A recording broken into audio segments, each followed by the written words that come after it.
Mon histoire parle de résilience, celle que l'on découvre dans des terres lointaines et inexplorées, où le vent dicte les règles et où la survie se mérite.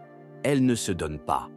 Mes ancêtres sont nés de plaines sans limite et de montagnes rocheuses et hostiles, des lieux où faune et flore maintiennent un équilibre fragile et durable. Mes créateurs ont commencé leur voyage en Espagne et, en esprit, ont vogué jusqu'aux contrées sauvages de Patagonie. Ils cherchaient une orge sauvage unique, une clé cachée dans la bibliothèque de la nature. Ils ont consacré des années de leur vie à cette quête et ont forgé des souvenirs aussi durables que la pierre.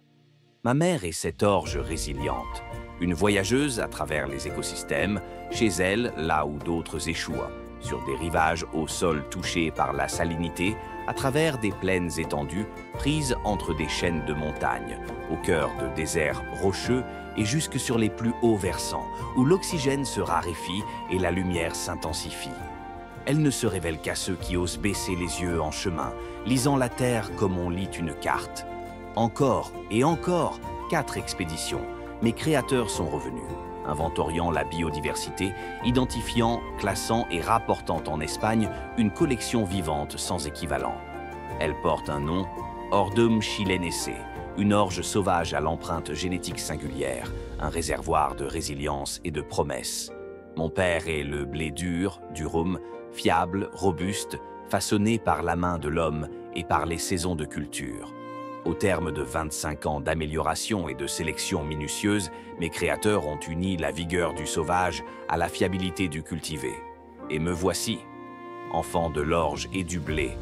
Quand l'œuvre fut prête, mon créateur me présenta au monde.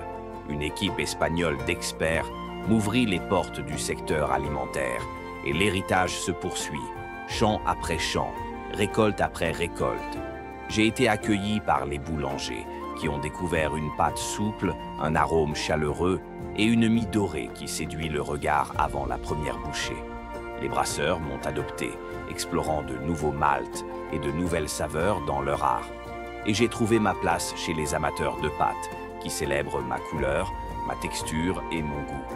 Mon nom est Tritordeo, enfant de l'orge et du blé, et l'on m'appelle la céréale dorée. Voici mon origine, voici mon voyage, et ce n'est que le début.